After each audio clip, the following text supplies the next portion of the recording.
아예 저기 저 뭐야 미국의 철수산 전술 핵무기를 재배치를 안 한다면 예. 우리가 그 핵 개발 능력이 있는데 우리가 개발했으면 어떻겠느냐 하는 주장을 하더라고요. 예. 그리고 일부에서 나토식 그 공유도 또 주장하는 사람도 있어요. 예. 그러니까 이제 그렇습니까? 미국의 전술핵을 어떻게 쓰느냐 하는 게 이제 소위 나토식이라는 게 있는데 그게 이제 나토식은 어떤 거냐 하면 전체 관리는 미국이 하고 그렇죠. 그 나토 5개국의 공군 조종사들이 실제 핵을 투척하고 할 때는 5개국 나토에 있는 독일, 이태리, 그다음에 터키, 네. 벨지움, 막 이런 나라들이 조종사가 직접 하고 그게 이제 한 100기 정도 있어요. 나토에 갖다 놓은 게. 그런 식으로도 하자 하는데 뭐 그런 방법도 있고 지금 우리 윤 정부하고 바이든 정부하고는 확장 억제력을 운용 연습을 같이 한다 그런 거는 굉장히 그 중요한 이야기입니다. 미국이 갖고 있는 핵무기를 같이 운용하고 같이 연습하고 한다 그런 거예요. 요번에 그 자유와 방패 연습하고 하는 것도 그런 면에서 이게 지금 같이 하는 거예요. 그런데 이제 이게 이렇게 늘 이런 관계가 유지된다는 보장이 없어요. 그러니까 그래서 요번에 이제 그러면 대통령께서 윤 대통령이 이 바이든 대통령하고 이제 회담하지 않습니까? 예. 가서 그때 가서 대화하실 때 예. 나토식 그 핵 배치라든가 예. 이런 방법을 논의를 하실 거로 보십니까? 굉장히 중요합니다. 그게 핵심 주제가 돼야지요.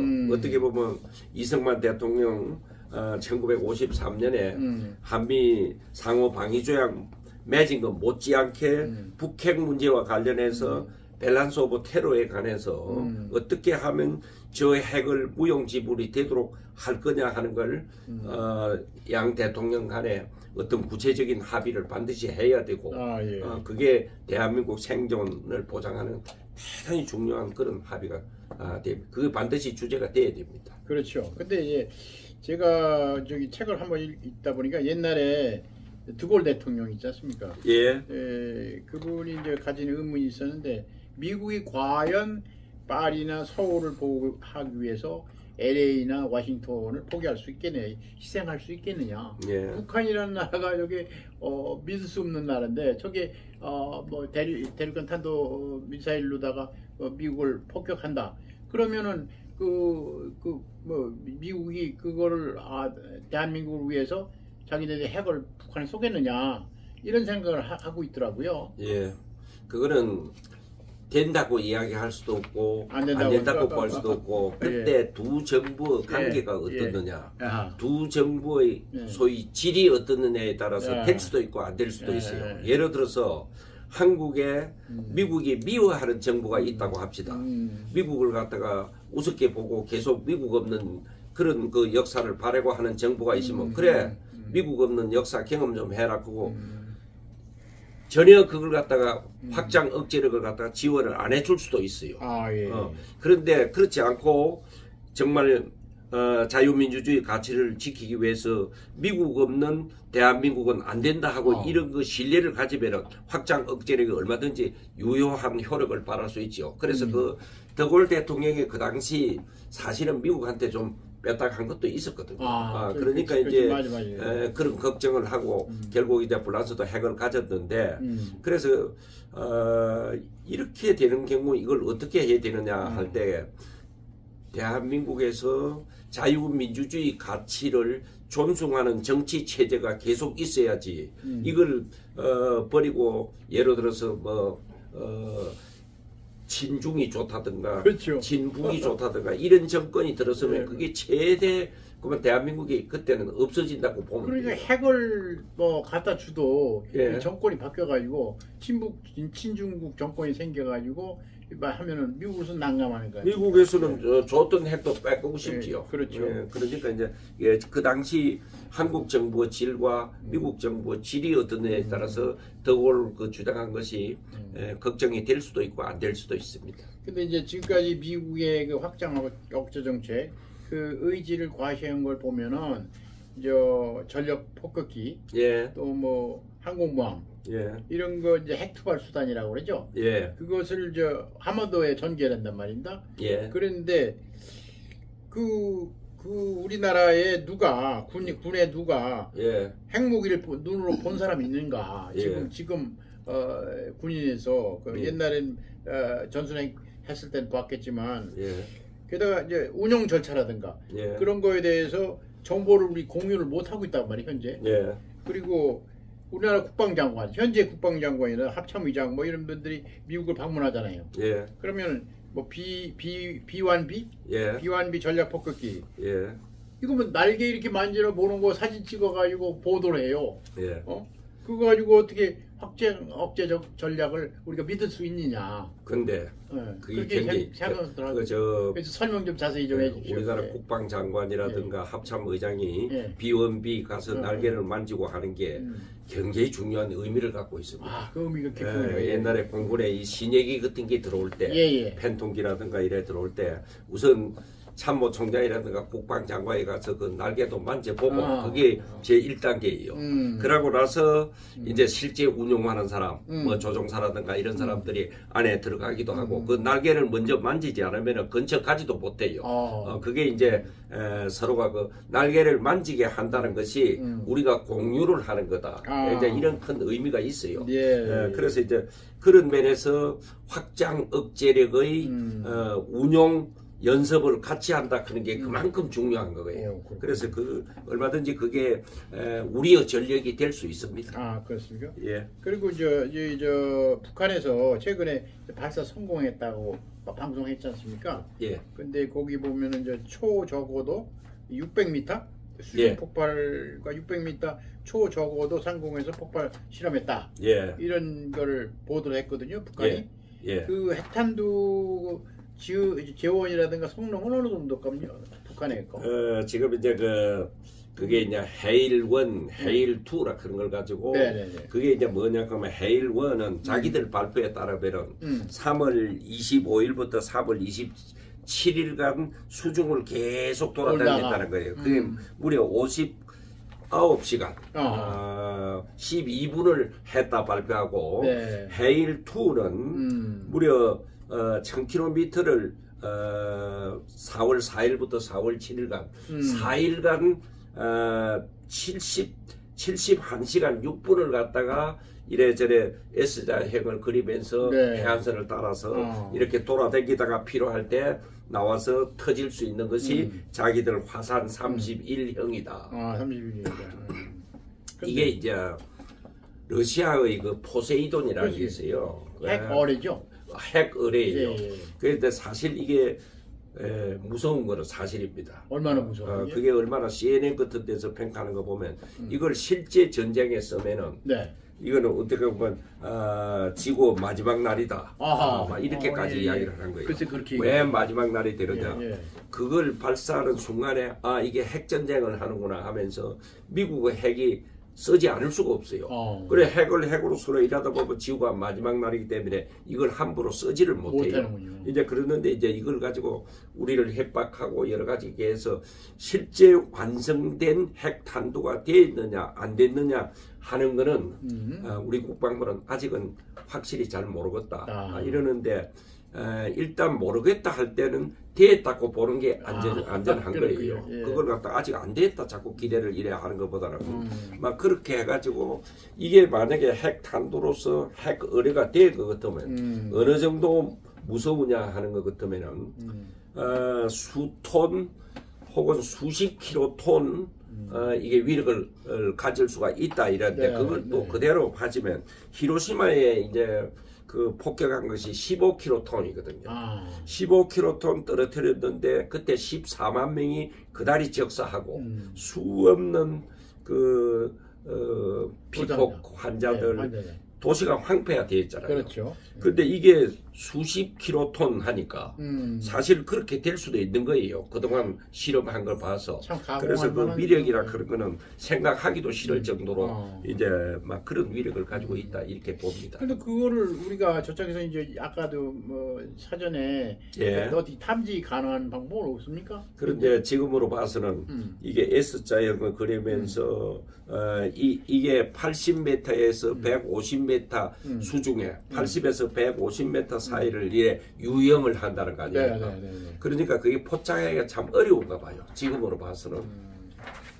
그럼 우리는 그럼 어떤 방어 태세를 해야 됩니까? 그래서 우리는 이 방어책이 뭐 삼축 체제다 여러 가지가 이래 있지만은 제가 만성에 이거 뭐 복잡하게 생각하면 한이 없고 한미연합 방위 체제 우리의 안보 역량과 미국의 안보 역량을 가지고 한미연합 방위 체제 미국의 과학적인 전략 자산 동원할 거는 다 동원해 가지고 철저히 억제 역량을 갖다가 우리가 강화시켜야 돼요. 그래 가지고 사전 정보를 정확하게 보고 그걸 만약에 사용할 징후가 구체적으로 나타난다 하는 거는 선제 공격밖에 없어요.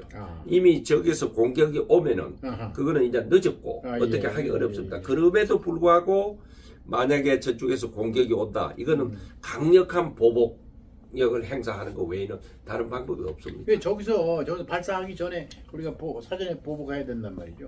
그렇죠. 구체적인 징후가 있거든요. 징후가 있을 때 과학 장비들 총동원해서 이렇게 보면은 아 저게 진짜 해일 1이나 2나 우리한테 쌀려고 한다 하는 징후를 찾을 수가 있어요. 포세이돈? 포세이돈 모방 수중 폭발을 시험을 했다고 그러는데 그 사람들이 북한에서 그런 그 시험 폭발을 한 목표가 있을 거 아닙니까? 그렇겠죠.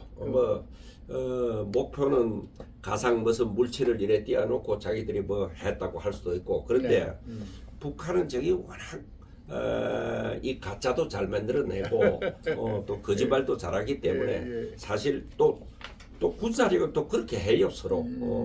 어디까지가 진짜고 어디까지가 이게 가짜인지 그게 이제 과학적으로 분석이 정확하게 돼야 됩니다. 그렇군요.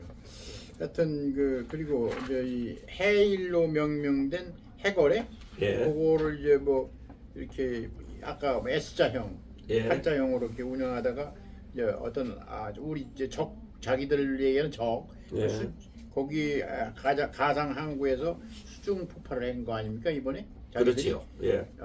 그러면 그 수중 폭발하면 저희가 그 보도된 바에는 그 항구는 모두 다 전멸된다 이렇게 돼 있던데. 그게 이제 420km 정도로 이렇게 갈 수 있다는데 해일 1, 그다음에 2는 뭐 거의 1000km로 간다는데 그러면 남한은 다 해당되는 거예요. 우리 어느 도시든가 사실은 다 1000km로 가면 다 해당이 됩니다. 그리고 북한판 이스칸데르라는 게 있잖아요. 그렇지요. 그거는 뭐 우리 공군 기지 비행장 있잖아요. 또 그리고 해거래는 항구. 근데 이거를 자네들이 만약에 쓴다. 그러면은 우리 저기 미국의 오키나와나 뭐 일본에 있는 그런 증원 전력 그것이 들어올 수 없는 거 아닙니까? 어디? 그러니까 이제 그런 걸 자꾸 위협하는 걸로 이 무기를 설정이래 하는데 그게 소위 북한판 이스칸데르 그런 거 이게 정확한 것은 KN-23이라는 거예요. 그런데 이게 얼마나 무서운 무기냐 하면은 신형 이걸 전술 유도 무기라 그래요. 자기들 유도해가지고 가고 싶은 대로 S자형으로 뭐 가고 이런 건데 무려 400 내지 600km를 이게 간다는 거 아닙니까? 그리고 속도가 이게 너무 빨라요. 마하 4 정도 된다. 그 이제 소리 속도의 한 4배 정도. 그렇죠. 그러니까 이게 잡기가 참 어려워요, 사실은. 그러면서 저고도로 날다가 어떤 목표 지점에 할 때는 이게 팍 솟아서 이걸 풀압 기동을 한다 그런 게 이제 팍 솟으면서 거기서 터진다는 건데 이걸 만약에 이제 그 비행장 같은데 미군 기지 같은데 이걸 사용할 수 있을 거예요. 아까 그 저 해일 1, 2는 물 속에서 이제 가는 거고 이거는 이제 공중에서 나르는 거예요. 그래서 이제 크게 지금 위협적인 것이 이 이 이스칸데르하고 그다음에 헤일 1, 2 지금으로 자기들이 발표한 거 보면 이게 이제 사실 위협적인 탄도인 거는 틀림없어요. 그런데 만약에 이걸 사용을 한다.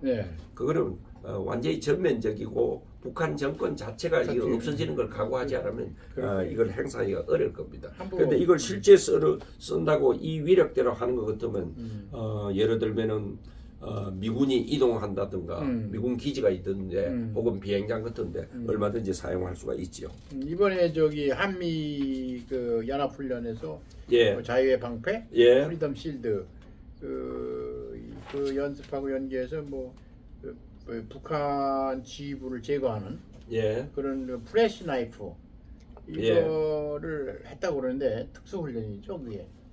그 어느 정도입니까 그게? 어떤 내용인가요? 요번에 그 자유의 방패 하는 것이 금년에는 이 전사의 방패라는 이름으로서 전사의 방패 했지요. 근데 이게 사실 한미 연합 방위 체제 요번에는 다른 나라들도 몇 개국이 참여를 했어요. 영국이라든가 이래 했는데 어떻게 보면 동북아 아시아의 자유민주 연합 훈련이라고 보면 돼요. 근데 이게 굉장히 그 중요한 한미 연합 방위 체제의 억제력의 위력이 이 정도다 하는 걸 북한한테 경고하는 거예요.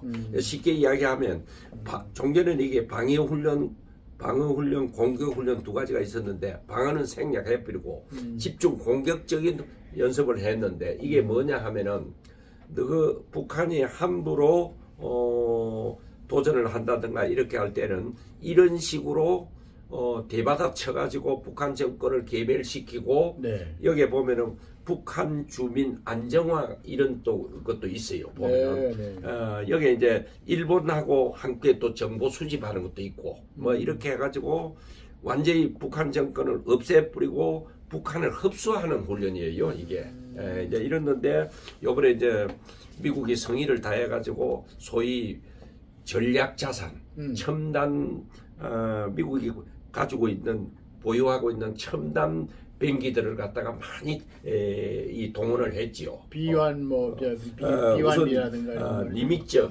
그 핵 항공모함을 이렇게 동원을 했고, 그런데 중국이 무슨 항공모함을 지금 만들어 갖고 엊그제 그 대만 총통이 그 대통령이 미국 방문한 이후에 중국 항공모함이라죠. 중국 항공모함하고 미국 이 니미츠하고는 비교가 안 됩니다.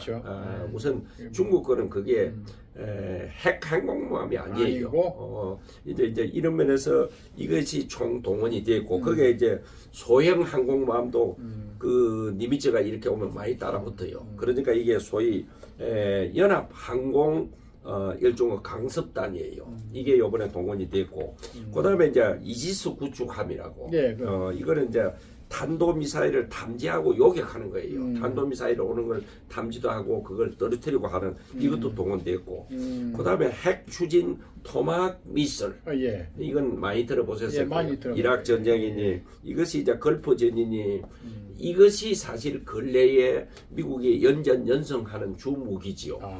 무려 1250에서 2500km 정도 이게 날아가는데, 이게 얼마든지 GPS에 따라서 곡선을 그리면서 정확하게 타격하는 이 토마호크 미사일을 하는 핵 추진 잠수함이 동원이 되어 있고, 그 다음에 이제 티크 나이프라고 이 곡사포 105mm 곡사포도 여기에 또 동원을 되어 있고, 그 다음에 뭐 B-1B 공군으로서는 미 공군 전략 폭격기도 되어 있고, 그다음에 NQ-9이라고 무인 공격기, 막 이렇게 총동원된 막 이렇게 돼가지고 미국이 이번에 그 최대 익스텐디드 디터런스, 그러니까 확장 억제력을 작년 5월 21일 날 바이든 대통령이 한국에 와가지고 우리 윤 대통령하고 정상회담을 하고 성명서를 발표한 것 중에 무슨 내용이 있느냐 하면, 앞으로 익스텐디드 디터런스 확장 억제력에는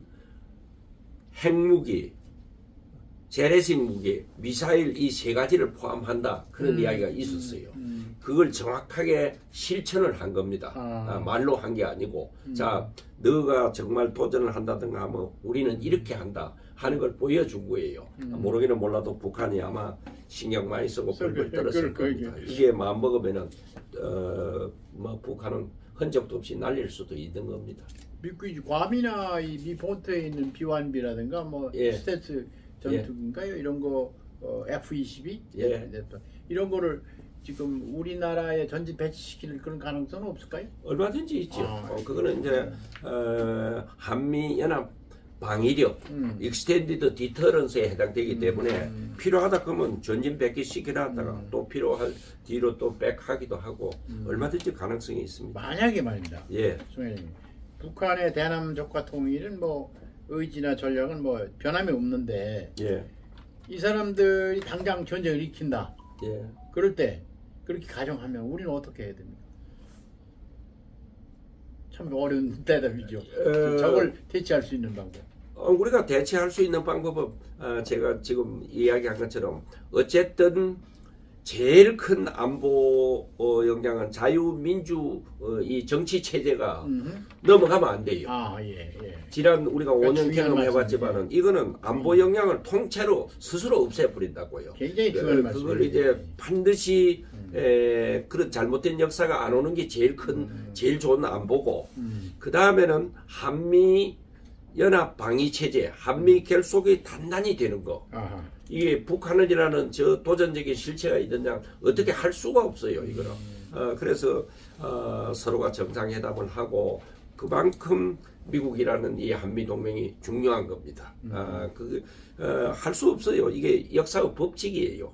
분단 70년을 보면 미국하고 이렇게 결속되어 있을 때는 우리가 대외적인 위상도 높아지고 번영을 하지만 그렇지 않을 때는 대한민국은 금방 이거는 어렵게 돼요.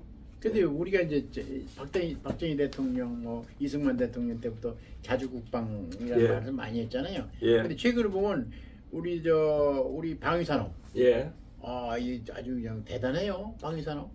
그러니까 우리 국민이나 이스라엘 국민이 정말 우수하고 머리가 좋고 하다는 게 바로 그런 건데요.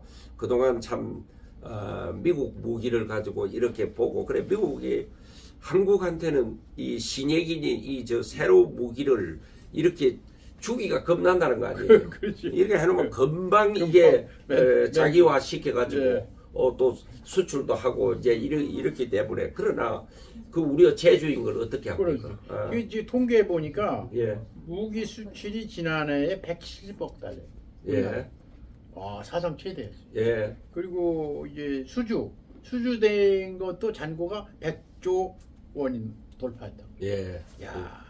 참. 그거는 지난날 그 통치자한테 고마움을 느껴야 돼요. 그 박 대통령께서 ADD라는 거, 대전에 있는 국방과학연구소 그걸 갖다가 미리 이래 예측을 하면서 그걸 만들어 가지고 수많은 과학자들을 그 유치하면서 새로운 그 연구를 계속 시키고 그 인력이 전문가 인력이 있기 때문에 사실은 그런 게 나올 수 있는 거예요.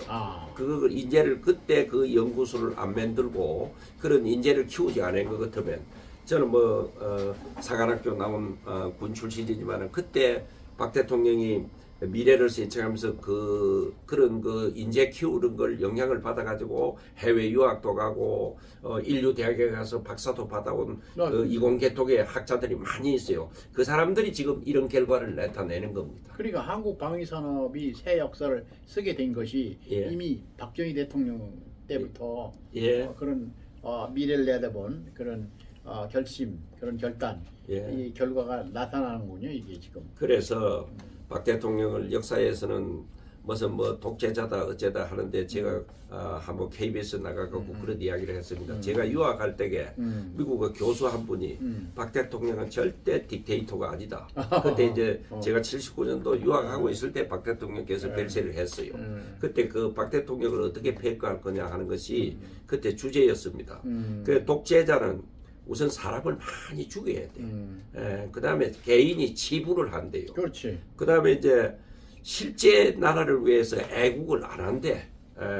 이런 게 이제 지금 북한 김정은이 그렇죠. 그게 북한을 위해서 실제 애국을 하는 게 아니잖아요. 자기 권력 공허하는 거지. 그래서 그런 면에서 박 대통령은 독재자로 분류할 수 없고 애국자로서 분류를 해야 된다 하는 이야기가 있는데 아마 이 지도자가 애국심이 없으면 자기 나라를 위한 애국심이 없으면 사실은 뭐 지도자라고 할 수가 없지요.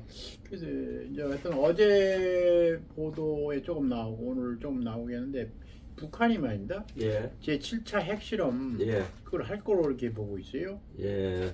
근데 핵실험을 하든 안 하든 7차 물론 자기들로 볼 때는 미완성 부분이 있을란가 모르지만 예. 실험을 많이 하면 할수록 좋은 거니까.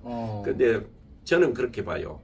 핵실험을 한다는 것은 핵탄두 시험인데 핵탄두는 이미 저는 완성이 됐다고 봐요. 그 계속 할 듯 말 듯 이건 하나의 바게이닝 칩으로서 이렇게 할 때 그거와 관계없이 7차 핵실험을 안 하면 핵이 완성이 안 되고 이렇게 보면 안 됩니다. 이미 핵은 다 완성이 됐는데 7차 핵실험은 막 그러마도 자꾸 이렇게 하면 도전하는 거니까 그래서 그 하고 안 하고에 북한 핵이 완성되고 안 되고 그렇게 보면 안 됩니다. 그래서 자기들이 필요할 때는 또 이걸 뭐 할 때는 하고 그러겠지요. 이제 여담입니다만은 김정은이가 저번에 이제 둘째 딸이죠, 김주애. 예. 뭐 지난해 11월 이후에 열병식이나 뭐 어떤 건군절, 쟤네들 건군절 이런 때 이제 그 데리고 나온 거 6번이나 데리고 나왔답니다. 어떻게 생각하시면 이 후계자라고 그렇게 키우는 겁니까? 어떻게? 그게 이제 김정은이가 뭐 살인마다 형도 죽이고 고모부도 죽이고 그 악독한 그런 그 이미지가 있으니까 그 조그마한 어린 그 딸을 데리고 나와서 귀엽게 이렇게 하면 자기 이미지 세탁하는 것도 있겠지요. 그런데 이제 그게 앞으로 후계자가 될 거냐 안 될 거냐 하는 거는 누구도 그 예측을 못 합니다. 왜 그러냐 하면 북한 정권을 영어로 애니그매틱 레짐이라 그래요. 그거는 언제 무슨 짓을 할지 모르는 그걸 애니그매틱이라 그래요. 그러니까 저게 뭐 그렇게 하면서 무슨 전시 효과 등으로 써먹는 건지 그걸 진짜 다른 사람 믿을 사람이 없으니까 후계자로서 지명하고 그런 건지 그걸 갖다가 지금 그럴 거다 아닐 거다 논할 입장은 못 된다고 봅니다. 이제 앞에 아까 말씀하신 그 앞쪽으로 다시 돌아가겠습니다. 예. 한국의 자체 핵무장을 주장하는 발언이 지금 여당 쪽에서 많이 나오거든요. 예. 우리 송 회장님 주장하고 거의 비슷합니다. 예. 근데 또 어떤 그 쪽에서는 물론 이제 민주당 쪽입니다만은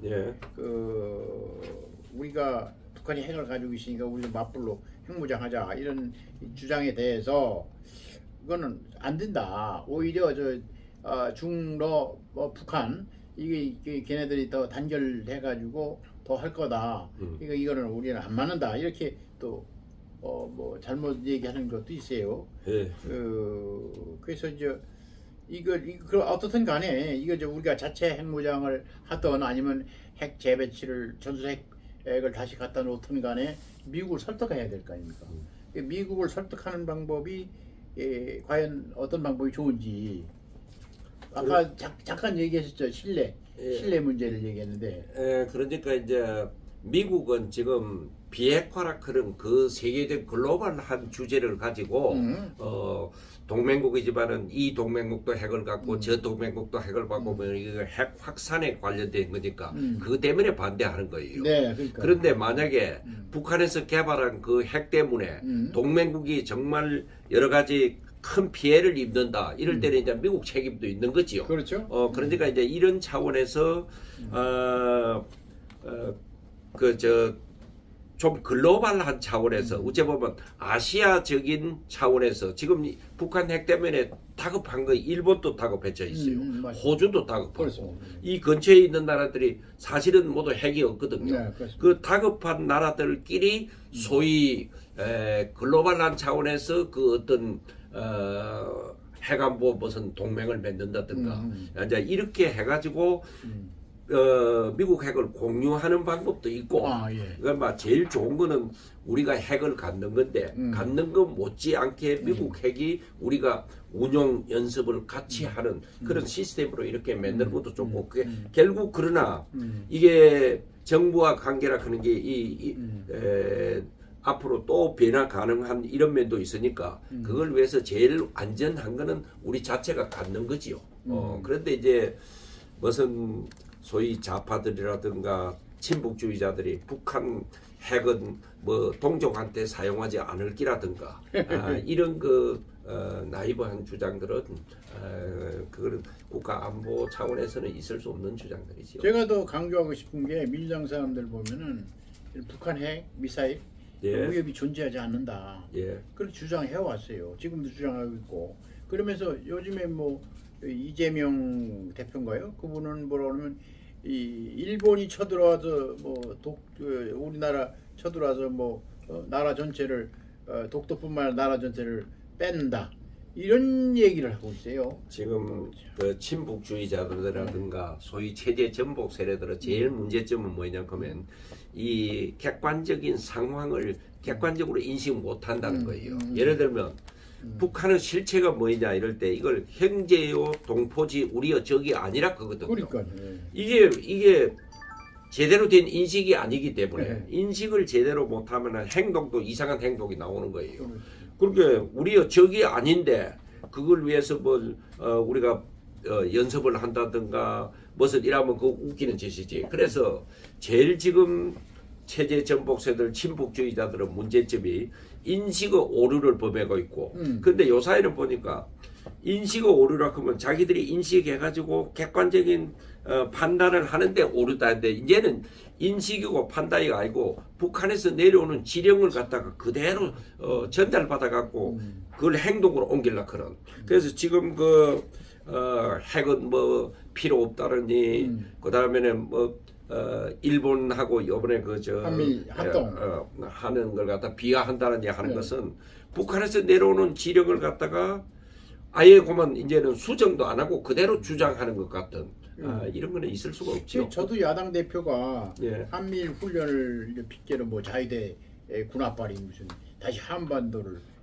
더럽힐 수 있다 이렇게 주장을 한다든가 또 어떤 민주당 최고위원은 이런 얘기를 해요.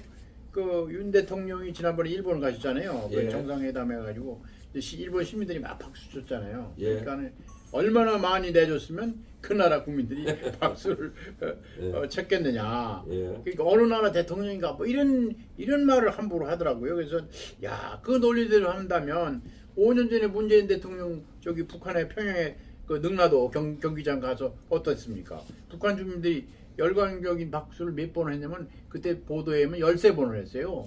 그러면 그때는 얼마나 퍼져서 그랬느냐. 그 말 왜 안 나왔습니까?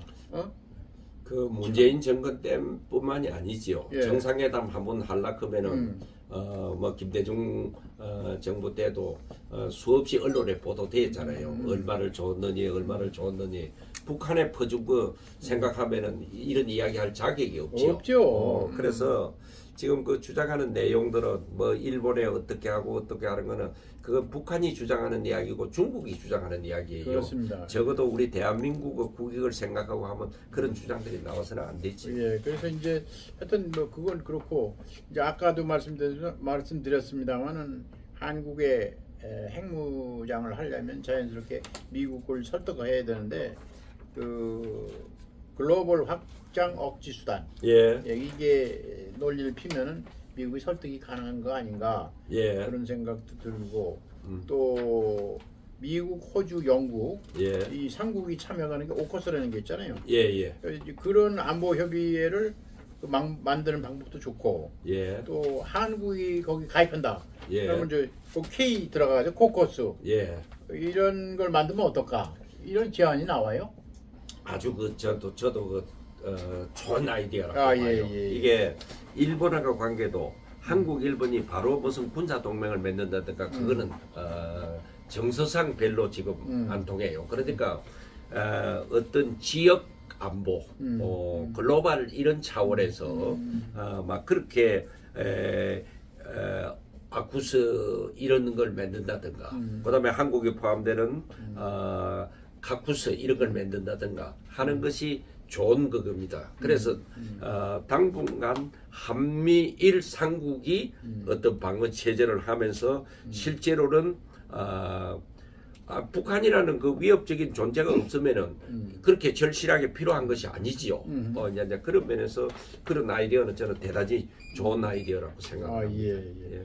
뭐 지난번에 뭐 한일 정상회담은 이미 오래전에 했지만은 저건 만약에 미국이 아시아에서 후퇴한다든가 철수할 때 그런 걸 대비해서도 한일 간의 동맹 이것이 좀 필요하지 않을까 이런 생각도 하거든요. 그러니까 우선 1단계는 한미일, 한미일, 삼국이 해야 돼요. 한미일, 그게 또 필요하다면 호주 뭐 이런 식으로 포함돼 가지고 함께 하다가 나중에 더 이제 신뢰가 되고 정서적 여러 가지 그게 해결이 되고 하면은 한일 간에 직접 할 수도 있겠죠.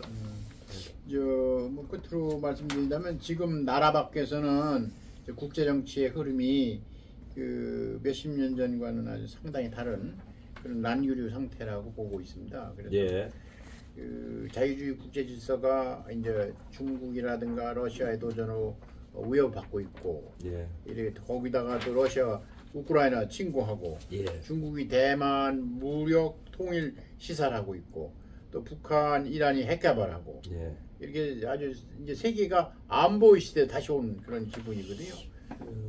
그리고 그래서 이제 그 부분에 대해서 한번 안보 시대라고 표현할 수 있겠지만은 지금 다시 신냉전 시대 이제 이라는데 지금 이제 우크라이나 전쟁, 그다음에 코비드 19 그저 코로나 이제 이 기간을 거치면서 지구촌의 큰 흐름이 지금 엄청나게 변화가 되고 있다. 전문가들은 그렇게 많이 분석을 해요. 그런데 이제 이 변화 중에 새로 미국을 중심으로 해서 인도 퍼시픽 스트라티지 이 라인이 형성되면서 중국어 포위 작전이라든가 이런 게 있고, 중국은 중국대로 또 이제 원벨트 원로드 1대1로 이제 이래가지고 또 자기들 그걸 펴려고 하는데 큰 변화는 중국이 그동안 지난 한 20-30년간에 소위 스텔스 워라고 눈에 보이지 않는 야금야금한 서양 세계를 너무 침투를 많이 한 거야. 그래서 이거는 안 되겠다 하는 이런 큰 분위기가 생겨가지고 구라파에 있는 여러 나라라든가 각국에서 중국에 대해서 워닝을 하면서 이제 거부감이 생기고 있고, 그런데 이제 공산권은 두 맹주가 중국하고 러시아인데, 러시아는 우크라이나 전쟁에서 간단히 이기고 자기 영토를 확장할 줄 알았는데 1년 이상 지금 전쟁을 끌다 보니까 지금 러시아 신세가 우습게 됐어요. 저 일부 전문가들은 러시아가 지금 로그 스테이트, 불량 국가로 지금 변하고 있다. 수돗물도 끊어지고 기름도 없고 배고프 양식이 끊어진 사람도 많고 그 큰 영토가 아주 그 불량 국가화 되고 있다 하는 것이 특성이고, 중국은 중국몽을 실현한다 어쩐다 하면서 시진핑이 계속 집권을 연장하면서 황제처럼 등소평 모택독전 되고 싶은 거예요. 그래서 저게 언제 끝날지 모르는 다시 공산 독재자로 지금 되고 있다. 현대판 군주죠. 그렇죠. 이런 그 변화 속에 지금 새로운 냉전이 이렇게 시작되고 있다. 그래서 이 두 사람은 자유주의 국제 질서를 지금 변경하려고 하는 그런 목표를 두고 있단 말이에요. 그렇죠. 이런 때 우리 한국 국가 전략은 어떻게 하면 되겠습니까? 한국은 이게 이제 친구도 그래요. 착한 친구 옆에 가면 선한 친구를 사귀면 선이 되고, 그렇습니다. 악한 친구 자꾸 옆에 가면은 이 악이 되는 겁니다. 그래서 사귈 나라가 있고 안 사귈 나라가 있어요. 그래서 그걸 해양 세력과 대륙 세력이라고 본다면은 우리의 역사는 질적으로 좋은 우리의 동맹국인 이쪽 해양 세력하고 해야 인간다운 삶이 보장되고, 이쪽에 서서 저쪽 중국몽과 그거는 중국몽은 몽으로 끝나도록 이렇게 만들어 버려야죠. 그렇죠. 그리고 그 근처 얼쩡거리다가는 대한민국은 망합니다. 공산화되고. 중국몽이라는 게 뭐 과거 청나라 제국 부활하려고 그렇죠. 시진핑이 하는데, 옛날에는 그 우리가 뭐 이저 중국에 대해서 우리나라에서 한국 총 수출액의 20%를 차지하거든요. 예. 오늘 아침 신문 보니까 중국에 이제 기댈 게 없다. 예. 경제적으로 예. 그렇게 나왔더라고요. 예. 우리 그 관료가 예. 이제 그래서 이제 그랬는데 하여튼 얼마 전까지만 해도 중국으로부터 우리가 경제복을 당한다. 예. 그러니까 중국을 멀리하면 안 된다. 예. 이렇게 했어요. 그래서 예. 얼마 전까지만 해도 이제 그 한국은 안미 경중, 안보는 미국, 경제는 중국 이랬거든요. 네. 근데 지금은 이제 세계가 시장 중심으로 돌아가는 데는 이게 필요가 없거든요. 네. 어떻게 생각하세요, 그걸? 근데 안보는 미국, 경제는 중국. 음. 저는 그런 거는 반대예요. 그게 양다리 걸치는 거거든요. 그게 그렇게 해서 되는 게 아니고 예. 중국은 일단 화이 문화권 이론이라는 거 있어요. 중국이 모든 지구의 센터고 예. 그 방사선을 그리면서 이렇게 가면은 벤두르로 갈수록 오랑캐이자 2다. 그렇지. 그래서 그걸 자기들은 가장 빛날화하고 벤두르로 갈수록 2 이래갖고 이걸 화이 문화권 이론이라고 그래요. 그래 우리를 갖다가 역대 이렇게 보면 동이라 그랬거든. 동이라고 동쪽에 그랬죠. 있는. 예. 그래서 오랑캐라. 거기에 이렇게 하면은 늘 우리가 혹독한 경험을 했잖아요. 사드 배치할 때. 맞습니다.